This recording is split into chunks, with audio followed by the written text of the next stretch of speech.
आज हम करेंगे personal admission part 2।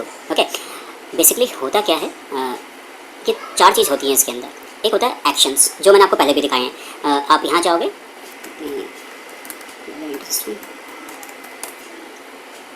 Okay, that is human resource, person management, administrations, अच्छा मास्टर डेटा, उसी PA40, PA30, PA20। बेसिकली यहीं पर जो एंड यूज़र्स होते हैं, मोस्टली जो पर्सन एडमिनिस्ट्रेशन से रिलेटेड एम्प्लॉय हायरिंग, उनका टाइम डेटा, उनका पेरोल डेटा, उनके बैंक डिटेल, उनके डिपेंडेंट्स, जितना भी डेटा होता है सारा यहीं से एंट्रीज होती है सिस्टम के अंदर। आपको अगर उसका टी कोड मालूम है PA40 तो आप यहाँ से जा सकते हो, अदरवाइज अगर पाथ फॉलो करना है तो आप यहाँ से जा सकते हो। जैसे अगर मेरे को सीधे टी कोड से जाना है, that is PA40, okay, enter, मैं सीधे यहाँ पर पहुँच गया। सी एंड वापस चलते हैं। और अगर मेरे को नहीं पता है तो मैं यहाँ पर आगे डायरेक्ट पाथ में फॉलो करूँगा और मैं सीधे टेबल पे पहुँच जाऊँगा। और ये कुछ एग्जांपल हैं एक्शंस के, like hire, change of position, organization management, employ, self service, change of pay, retirement, termination, time recording, hire applicant, hire addition, re entry into company. Okay, तो ये कुछ एक्शंस होते हैं जो बाय डिफॉल्ट सिस्टम के अंदर होते हैं। ठीक है, इस वाले जो सेक्शन में हम यही करने वाले हैं, जो पर्सनल एडमिनिस्ट्रेशन पार्ट में ये जो एक्शन हैं, इनको एक्सेस करने के लिए हमारे पास ये टी कोड्स होते हैं। PA40 that is for initial entry. Okay, तो इनिशियल एंट्री किसी भी तरह की, मतलब कोई टर्मिनेट हो रहा है तो उसकी भी तो इनिशियल एंट्री होगी, आप इनिशिएट तो करोगे उसको। और अगर किसी को हायर कर रहे हैं तब आप हायर वाला जो होता है ये एक्शन, इसको चूज़ करके उन को हायर करोगे, टर्मिनेट करोगे, सेपरेशन होगा, पे चेंज, हायर एप्लीकेंट, ट्रांसफर कर रहे हो, तो ये एक्शंस हैं। तो इन्हीं को चूज़ करके आप इस टी कोड में जाके आप इनको एग्जीक्यूट कर सकते हो, इस टास्क को परफॉर्म कर सकते हो। ठीक है, अब कोई इनिशियल एंट्री आपने कर दी, किसी को टर्मिनेट कर दिया, किसी को प्रमोट कर दिया, किसी को ट्रांसफर कर दिया, किसी को हायर कर लिया, किसी को रिक्रूटमेंट के थ्रू आपने हायर कर लिया, जो भी आपके सारे, किसी की सैलरी चेंज हो रही है, किसी की पोजीशन चेंज हो रही है, जो कुछ भी हो रहा है, अब वो चेंज होने के बाद उसके अंदर कुछ और काम करना है। तो जब एक बार इनिशियल एंट्री आपने कर दिया, उसको सेव कर दिया, तो उसके बाद उस एम्प्लॉय की अगर वही चीज़ के अंदर कुछ चेंज करने हैं, कुछ एंट्री एग्जीक्यूट करना है, लेट्स से कि अगर ये हायर एप्लीकेंट है तो इसका हमने एम्प्लॉय को, लेट्स से कि ये बंदा आया, हमने इसका एप्लीकेंट स्टेटस स्टार्ट किया, तो होल्ड पे डाला, होल्ड पे डालने के बाद हमने इसको रिजेक्ट कर दिया या फिर इसको हमने हायर कर लिया, तो वो जो नेक्स्ट स्टेप होता है वो ऑलवेज कहाँ पर जाके होता है, इस वाले PA30 के अंदर जाके, that is maintain. Okay, and PA20 is for display only. ठीक है, तो मेन बेसिक तो ये 3 टी कोड्स हैं जिसको आप यूज़ करोगे। आगे मैं और भी चीज़ PA40, PA50, 50, PA60 time management में आता है, बहुत सारा आपको बताते जाऊँगा, अभी के लिए इतना ही। ठीक है, अब चलते हैं इसके अंदर इन्फो टाइप्स। तो इन्फो टाइप्स के कुछ सेक्शंस हैं, लाइक 000 से लेके 0999 तक जितने भी एक्शंस हैं वो पर्सनल एडमिनिस्ट्रेशन से रिलेटेड है। ठीक है ना, उसमें PF, अब ये सारे के सारे आपको याद करने की जरूरत नहीं है, बट अगर आपको जिस भी कंट्री की एक्सपर्टीज़ है, लाइक इंडिया की, तो आपको मालूम होना चाहिए PF का कौन सा है, ESI का कौन सा है, EDLI जो बेसिकली अब नहीं है, ग्रेचुटी का टी कोड कौन सा है, टाइम मैनेजमेंट का कौन सा है, वो सारे आपको पता होने चाहिए। सेम गोज फॉर आपको क्या कहते हैं, अगर US का है तो आपको विथहोल्डिंग टैक्सेस, नफला जो भी उनसे रिलेटेड है, सिंगापुर तो CPF, सेंट्रल प्रोविडेंट फंड होता है उनका, तो उनका आपको उनके पता होने चाहिए और ये टाइम के संग आ जाते हैं। ठीक है, सी अब नाम आता है आपका ऑर्गेनाइजेशनल मैनेजमेंट। 1000 से लेके 1999 तक जितने भी ये इन्फो टाइप्स होते हैं वो सारे के सारे ऑर्गेनाइजेशनल मैनेजमेंट से रिलेटेड होते हैं। अब आप बोलोगे सर जब आपने ऑर्गेनाइजेशनल मैनेजमेंट बताया था तो आपने हमको ये चीज़ बताई नहीं, /n वहाँ पर होती है। अब जब आप यहाँ पर ह्यूमन रिसोर्स मैनेजमेंट में जाओगे और यहाँ ऑर्गेनाइजेशनल मैनेजमेंट में जाओगे तो लेट्स से कि एक्सपर्ट मोड पे आ गए और हमने इसको ये क्लिक किया ऑर्गेनाइजेशनल मैनेजमेंट, तो ये जो है ऑब्जेक्ट है, ये भी एक इन्फो टाइप है कि इसके ऑब्जेक्ट में हमने डाला रिलेशनशिप, ये भी एक ऑब्जेक्ट टाइप है, डिस्क्रिप्शन एक ऑब्जेक्ट टाइप है, डिपार्टमेंट, अकाउंट असाइनमेंट्स, ये all these are info types. Okay, तो ये जितने भी इन्फो टाइप्स होते हैं ये सारे के सारे आपके 1000 से लेकर 1999 तक होते हैं। डन। एंड टाइम मैनेजमेंट का 2000 से लेकर 2999 तक होता है, रिक्रूटमेंट का 4000 से 4999 तक इन्फो टाइप्स होते हैं। और अगर किसी भी इन्फो टाइप का, जैसे आप सपोर्ट प्रोजेक्ट में गए हो या फिर कहीं पर कुछ कर रहे हो, तो आपका 9000 से लेकर 999 तक ये होंगे, ये पर्सनलाइज होते हैं। ठीक है,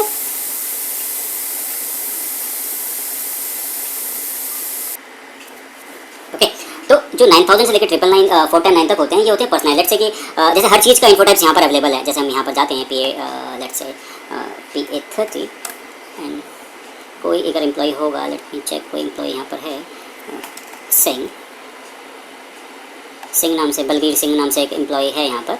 तो अगर मैं इसका 0007 इन्फो टाइप जाके चेक करूँ, ठीक है, तो हम डिस्प्ले करते हैं, इसका कोई डेटा है या नहीं, तो इसका देखो, ये इसको देख, वर्क शेड्यूल है, तो हर चीज़ का एक इन्फो टाइप है। इसका पर्सनल डिटेल, यहाँ पर बैंक डिटेल फिल शायद नहीं किया हुआ है, पर्सनल डिटेल में जाते हैं, इसको चेक करते हैं, तो हर चीज़ के लिए एक इन्फो टाइप SAP के अंदर बना हुआ है। ठीक है, बट बाय चांस आपके क्लाइंट की कुछ रिक्वायरमेंट है कि उसको एक कस्टमाइज इसको क्लाइंट की कुछ लेट्स से कि इसमें आधार कार्ड का और लेट्स से कि जो आपका क्लाइंट बोलता है कि मेरे यहाँ पर जो एम्प्लॉयज़ हैं मेरे को उनके जितने भी हमारे जो डॉक्यूमेंट्स होते हैं उनके नंबर्स मेरे को चाहिए, लाइक यूएन नंबर हो गया, आधार कार्ड हो गया, पासपोर्ट नंबर हो गया, ये सारे जितने भी नंबर्स होते हैं हमें एक प्लेटफॉर्म पर चाहिए, हर एम्प्लॉय का मेरे को चाहिए। तो वो इन्फोटाइप इसके अंदर नहीं है, तो वो अगर हमें बनाना पड़ेगा तो वो एक्चुअल हम नहीं बनाते हैं, वो अवेप कंसल्टेंट बनाता है, बट वो क्लाइंट से रिक्वायरमेंट तो हम ही फेच करते हैं ना, तब हम अवेप वाले को बताते हैं। तो जो भी कस्टमाइज इन्फोटाइप बनता है वो 9000 से लेकर 999 तक होता है, किसी का भी बने, कोई भी कंसल्टेंट बनाए इन्फॉर्मेशन टाइप किसी को चाहिए तो वो 9 तो 9 से आपको एक मालूम पड़ जाएगा ये कस्टमाइजेबल कस्टमाइज्ड इन्फोटाइप्स है और क्लाइंट ने अपने अलग से बनाया हुआ है। ठीक है ना, कुछ बेसिक एचआर के जो इन्फोटाइप्स होते हैं जो हायरिंग के समय में चाहिए होते हैं। लेट्स से देखो ये दो एक्शंस तो जो हैं वो तो मैंडेटरी हैं, एक्शन और organisational management, but personal data, address, bank detail, dependent, previous employer, ये एक बेसिक इन्फोटाइप्स होते हैं जो किसी भी एम्प्लॉयर को चाहिए होते हैं जब वो कोई एम्प्लॉय हायर करते हैं, कि उसका एड्रेस, उसका पर्सनल डेटा, उसका बैंक डिटेल, उसका डिपेंडेंट और उसका प्रीवियस एम्प्लॉयर अगर वो एक्सपीरियंस लेके आ रहा है तो। ठीक है, एक्सपीरियंस एम्प्लॉय को आप हायर कर रहे हो तो ये कुछ बेसिक्स हैं। आपको धीरे धीरे मैं दिखाऊंगा आपको कहाँ से पूरी लिस्ट चेक कर सकते हो, जहाँ पर सारे इन्फोटाइप दिए गए हैं आप वो सारे इन्फोटाइप्स के अंदर डाल सकते हो। ठीक है ना, अब इसको अब यहाँ पर हमें करना क्या है, जब यहाँ पर ऑलरेडी हमें इन्फोटाइप जैसे हम PA40 में चलते हैं स्लैश PA40 पे जाते हैं तो यहाँ पर बेसिकली यहाँ पर बहुत सारे एक्शंस तो ऑलरेडी दिए गए हैं, तो फिर हमें दूसरा क्यों चाहिए। देखो इसके अंदर बहुत सारे एक्शन जब आप इसको डालोगे तो बहुत सारे इन्फोटाइप होते हैं एक्शंस के अंदर, एक एक करके वो सारे एक्शंस इन्फोटाइप आते रहते हैं। जब वो सारे इन्फोटाइप आप फिल कर लोगे तब जाके एक रिकॉर्ड क्रिएट होता है। अब क्लाइंट बोलता है, क्योंकि बेसिकली होता क्या है, दीज एक्शंस जो होते हैं, these actions are a combination of infotypes की कौन कौन से इन्फोटाइप्स उसको हायरिंग करते हुए चाहिए, कौन कौन से इन्फॉर्मेशन टाइप एम्प्लॉयर फिल करता है जब वो किसको ट्रांसफर करता है, तो उसमें कुछ इन्फोटाइप चाहिए होंगे ना। जो यहाँ पर इन्फोटाइप दिए गए होते हैं वो तो बाय डिफॉल्ट जो SAP के अकॉर्डिंग जितने भी इन्फोटाइप हो सकते हैं वो सारे उस एक्शन के अंदर होते हैं। तो आपका क्लाइंट अगर बोलता है कि नहीं यार मेरे को ये नहीं चाहिए क्योंकि इतने सारे इन्फोटाइप तो हम फिल करते ही नहीं है, मेरा जो एंड यूजर है, मेरा जो एम्प्लॉय है उसको तो बार बार स्किप करना पड़ेगा, तो why don't you create one personalised action for me, जहाँ पर मेरे को जब हायरिंग करता हूँ, जो टर्मिनेट करता हूँ, जो प्रमोट करता हूँ, तो मेरे को वो सारे के सारे एक्शन चाहिए। ठीक है, तो वो सारे के सारे एक्शन मेरे को चाहिए ना। अब इसको हम बना देंगे, जैसे कि अगर मेरे को अपना ही एक हायर वाला एक्शन चाहिए तो हम कैसे क्रिएट करेंगे उसको, हायर, टर्मिनेशन, प्रमोशन, कुछ भी आपको चाहिए। ठीक है, तो now /n SPRO enter SAP reference IMG person management,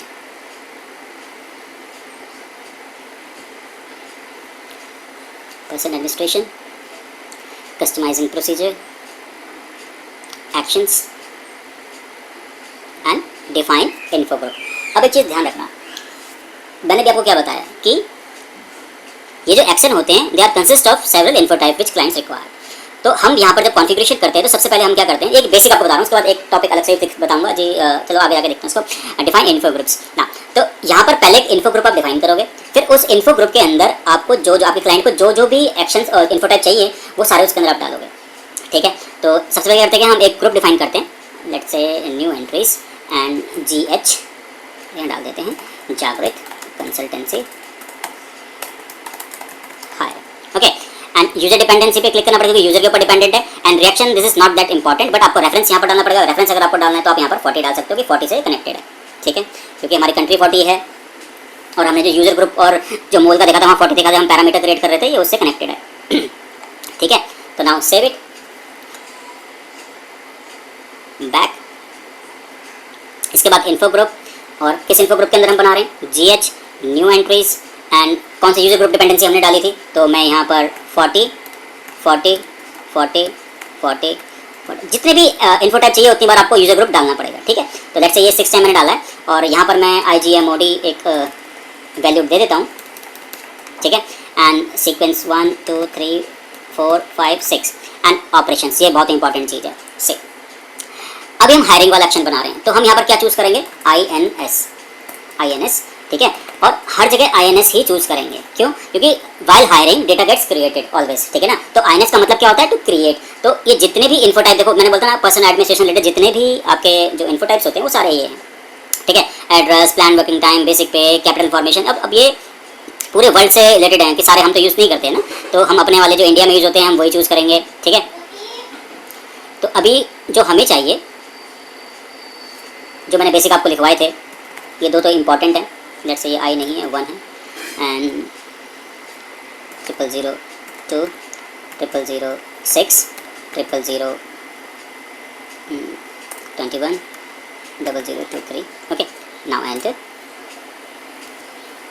ठीक है, तो ये आ गया। और ये INS जो मैंने डाला, INS तो क्रिएट था। लेट्स से कि हम टर्मिनेशन लेके बना रहे हैं, प्रमोशन लेके बना रहे हैं, तो उस केस में डेटा तो ऑलरेडी उस एम्प्लॉय का हमारे पास है, ठीक है ना। तो जब उस एक्शन को एग्जीक्यूट करेगा तो उस केस पे हम क्या चूज करेंगे, यहाँ पर देखो, अब यहाँ पर आप क्लिक करोगे तो आपको यहाँ पर दिख रहा है COP, कॉपी। कॉपी करोगे तो डेटा कॉपी हो जाएगा, आप उसको चेंज नहीं कर सकते। हम चूज क्या करते हैं, हम ऑलवेज MOD यूज करते हैं, मॉडिफिकेशन। आप ट्रांसफर कर रहे हो, प्रमोट कर रहे हो, कुछ भी कर रहे हो, तो उसका डेटा चेंज हो रहा है ना, तो वो जो जो इन्फो टाइप चाहिए उसका डेटा ऑलरेडी हमारे पास होगा, वो आ जाएगा वहाँ पर। आप उसकी पोजीशन, उसकी लोकेशन, आप सारी चेंज कर सकते हो उसके अंदर, ठीक है। तो मेन जो यूज होते हैं वो MOD यूज होता है, LIS9 यूज होता है, INS यूज होता है, आपका कॉपी यूज होता है, कहीं पर आपको सिर्फ डेटा कॉपी करना होता है, डिस्प्ले यूज कर सकते हो, लॉक अनलॉक डेटा करना है तो आप यूज कर सकते हो। लेकिन मेनली 4 जो यूज होते हैं, that is MOD, LIS9, INS and COP, ठीक है। ये 4 यूज होते हैं। और ये जो LIS9 है ये कब यूज होता है, ये यूज होता है आपका सेपरेशंस एंड टर्मिनेशन। ये जो होता है उस केस पे होता है। होता क्या, देखो डिलीमिट होता है, वो डेटा को डिलीमिट कर देता है। डेटा डिलीट नहीं होगा, वो डिलीमिट हो जाएगा। This person worked here till 31 जुलाई 2020। तो इसका डेटा जो वैलिड है हमारी कंपनी में वो 31 जुलाई तक वैलिड है, तो वो डिलीट कर देगा। उसके बाद हमारे यहाँ पर इसका डेटा एग्जिस्ट नहीं करता, उसके बाद हमारा एम्प्लॉय नहीं है, हम डेटा डिलीट नहीं करेंगे। डेल करोगे तो उसका डेटा डिलीट हो जाएगा, तो प्रीवियस उसका सारा डेटा डिलीट हो जाएगा हमारे पास। तो कभी हमें उसका डेटा चाहिए, उसकी हमने सैलरी पे आउट करी होगी, उसका टाइम का डेटा हमारे पड़ा होगा, बाई चांस होम कमिंग हो रही है 1 साल 2 साल बाद, तो फिर दोबारा ज्वाइन कर रहा है हमारी फर्म, डेटा हमारे पास, हम देखेंगे उसकी परफॉर्मेंस कैसी थी। तो डेटा कभी भी आपको यहाँ पर डिलीट नहीं करते, हम उसको डिलिमिट करते हैं, ठीक है, ताकि फ्यूचर में हम उसको चेक कर सकें। तो जब आप बंदे को अट्रैक्ट करने के लिए कोई सा भी एट्रिशन को लेके आप कुछ बनाओगे, टर्मिनेट, सेपरेशन, तो उस केस पे आप LIS9 ही यहाँ पर यूज़ करोगे। बट अभी हम टर्मिनेट वाला यूज़ नहीं कर रहे हैं। तो अभी हम हायरिंग केस में तो जितना भी डेटा होगा, ये जो हमने INS चूज़ किया है, तो चाहे एम्प्लॉय हायर करें तो उसका ये सारा डेटा इनिशियल लेवल पर एंटर करें, सिस्टम के अंदर क्रिएट हो रहा है, इसीलिए मैंने यहाँ पर हर जगह INS चूज़ किया हुआ है। अब सब्स्टिट्यूट का ऑप्शन क्या होता है, देखो कोई भी जो इन्फो टाइप है, अगर उसका सब टाइप होगा, लाइक एड्रेस का होता है ना, परमानेंट एड्रेस, टेम्पररी एड्रेस, ठीक है, बैंक का current bank, saving bank account है ना, तो अगर इसका सब टाइप है तो सब टाइप की एंट्री डाल सकते हो, जैसे 1 2 3। अगर आप डालोगे तो एड्रेस जब एंट्री करोगे उसके डायरेक्ट उसका पेज खुल जाएगा। जैसे 1 इज फॉर परमानेंट एड्रेस, तो परमानेंट एड्रेस का पेज खुलेगा, आपको कोई ऑप्शन नहीं आएगा। लेकिन अगर मैंने यहाँ से ये हटा दिया, तो जब एड्रेस जब एम्प्लॉय का हम हायर कर रहे होंगे, तो पहले एक ये वाला इन्फो फिल करेंगे, फिर ये वाला इन्फो फिल करेंगे, फिर ये वाला फिल करेंगे। जब इसकी बारी आएगी ना, तो पॉपअप आएगा कि आपको कौन सा एड्रेस डालना है, आपको परमानेंट एड्रेस डालना है, टेम्पररी डालना है, करंट डालना है, मतलब जो भी मेलिंग एड्रेस डालना है, कुछ भी आपको डालना है, तो वो आपको सेलेक्ट करना पड़ेगा एड्रेस के टाइम पे। लेकिन अगर आपने उसका सब टाइप आपने डाल दिया, तो फिर वो पॉपअप नहीं आएगा, सीधा उसी वाले का ऑप्शन वो चूज करके ऑटोमेटिकली वो पेज आ जाएगा, ठीक है। Now save, clear. अब मेरा एक इन्फो ग्रुप बन गया। इन्फो ग्रुप के अंदर मेरे को जो इन्फो टाइप चाहिए था वो मैंने डाल दिया। अब एक चीज़ इन्फो ग्रुप मॉडिफायर, देखो ये जो वैल्यू है ना, ये वैल्यू आपकी कॉमन होनी चाहिए, ठीक है, सबकी, क्योंकि ये जो वैल्यू है यही हम डिसेंट ट्री पे असाइन करेंगे, तभी ये जो एक्शंस हैं ये एग्जीक्यूट होंगे, ठीक है ना। बैक, तो इनको इन्फो ग्रुप मॉडिफायर में गए, यहाँ पर हमने क्लिक किया, ये employ group, otherwise action type, ये मेरे को आपको बताना है, तो मैं आपको बताऊंगा ये चीज़। अभी के लिए लेट्स से इसको हम अदरवाइज को मिनिमाइज़ कर देते हैं, हम चलते हैं ऊपर। लेट्स से कि लोकेशन वाइज मेरे को देना है, तो मैंने यहीं पर क्लिक किया, और जो हमारी लोकेशन थी, पर्सनल एरिया था जागृत का,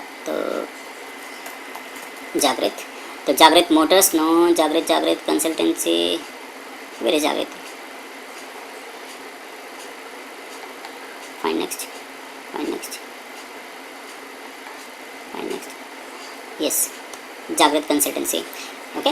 तो जैक 2 मैंने यहाँ पर क्लिक किया, इसको एक्टिवेट किया, एंड जागृत 2 के आगे मैंने इसे क्लिक किया, और रिटर्न वैल्यू को मैंने क्या डाल दिया, IGMOD, ओके, IGMOD डाला, और इसको मैंने कर दिया एक्टिवेट,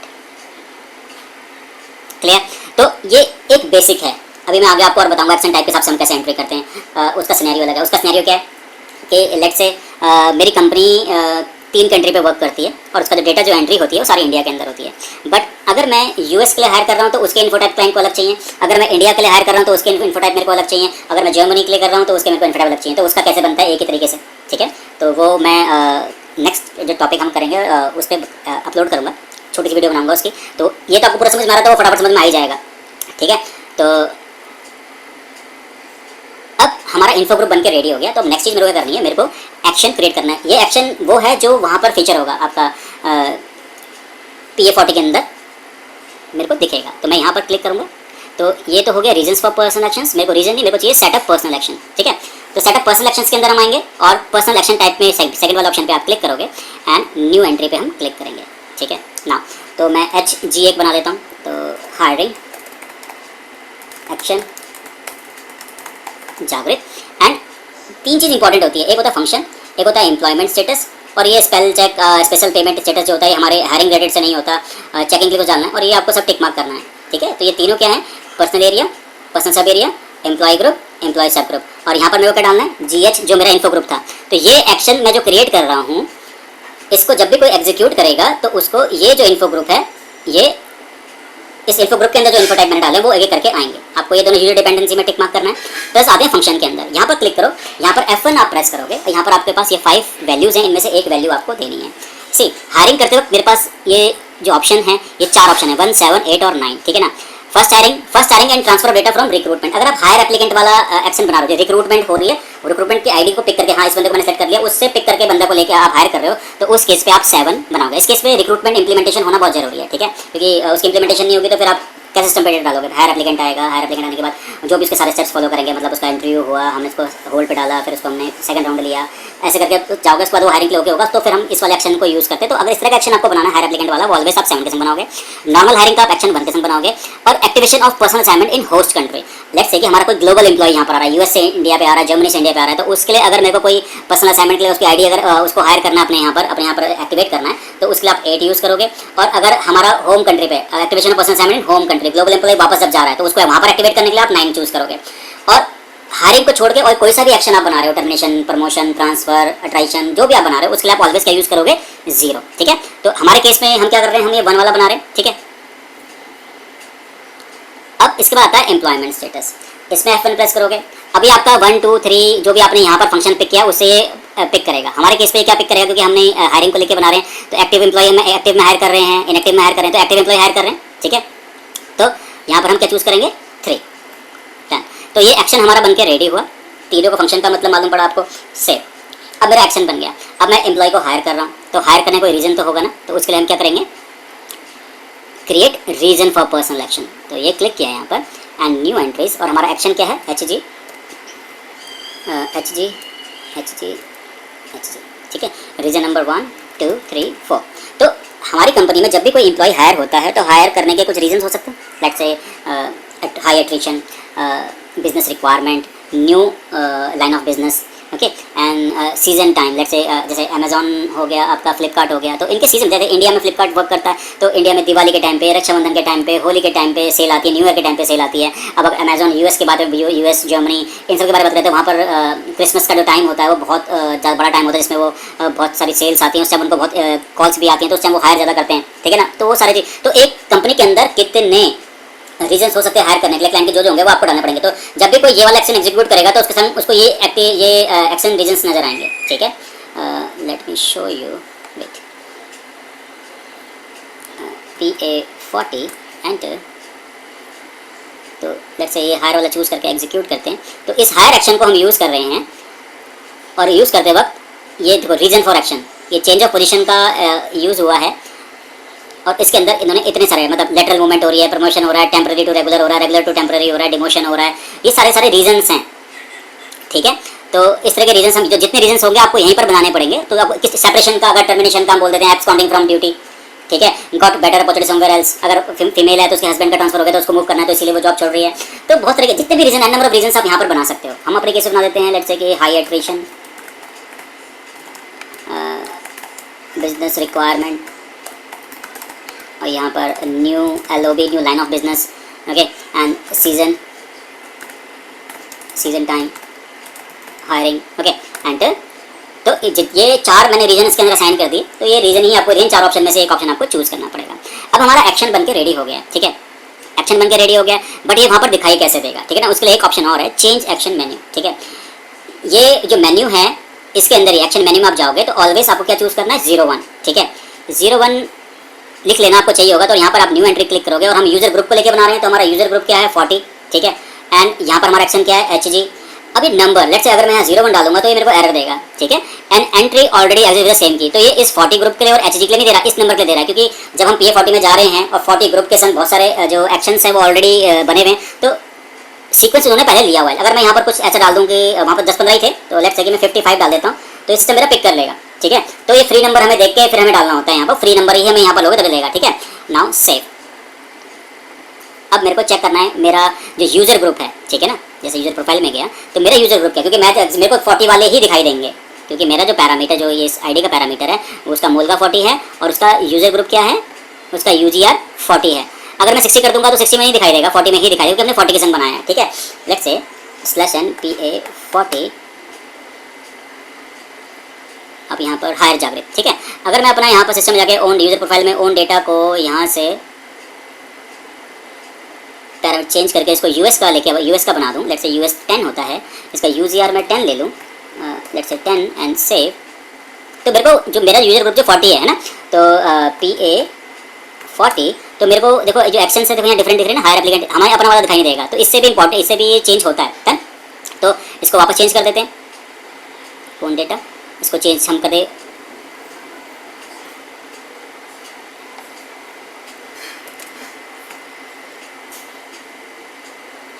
ठीक है। अब PA40 पे जाते हैं, हायर एक्शन जागृत को जाके एग्जीक्यूट करते हैं। अच्छा ओके, एग्जीक्यूट करते हैं। तो अब देखना ये जो भी एम्प्लॉय हायर करोगे, पर्सन नंबर जो आईडी हमने दी थी ऑटोमेटिकली सॉर्ट किया है कि किस दिन से एम्प्लॉय को हायर करना है। अब ये करेंगे, अभी बस बेसिक हम इंडिविजुअल टास्क पे करेंगे। सी ये 4 मैंने बनाए थे, तो ये 4 आपको दिख रहे हैं, आप ये कर सकते हो। तो this is how we create our personal actions. अब जो नेक्स्ट क्लास में हम करेंगे वो करेंगे भाई कंट्री वाइज कैसे करते हैं, ठीक है, कंट्री वाइज कैसे करते हैं और स्क्रीन मॉडिफिकेशन कैसे करते हैं, 2 चीज़ सीखेंगे। उसके थर्ड क्लास पे जो नेक्स्ट उसका जो नेक्स्ट टॉपिक आएगा उस पर हम सीखेंगे आपका मेन्यूज़, जैसे लेट्स से /NPA30, ये जो मेन्यू कार्ड्स हैं, पेरोल डेटा, टाइम डेटा, ये कैसे अपना पर्सनल कंपनी का अलग से बनाते हैं, तो हम ये सीखेंगे तब। ठीक है, उसके बाद कुछ हम एक थ्योरेटिकल है टाइम कॉन्स्ट्रेंट, वो आपको पता होना चाहिए। ठीक है, तो टाइम कॉन्स्ट्रेंट भी आपका मैं आपको बताना है, there 3 types of time constraints, तब जाके हमारा पर्सनल एडमिशन कुछ हद तक कंप्लीट होगा, तब हम फिर टाइम मैनेजमेंट के अंदर मूव करेंगे। ओके, तो आज के लिए इतना ही, bye bye, take care. Video पसंद आई हो तो सब्सक्राइब करें, शेयर करें, अपने स्कैन में करें। जिसको पढ़ना है इस पैंडेमिक टाइम में, जॉब जा रही है, अपने को अपग्रेड करना चाहता है, तो इस वीडियो को आप जरूर उसको शेयर करें, ठीक है, ताकि वो उसको ईजिली पढ़ सके, ईजिली अंडरस्टैंडेबल है। Okay okay, bye bye, take care.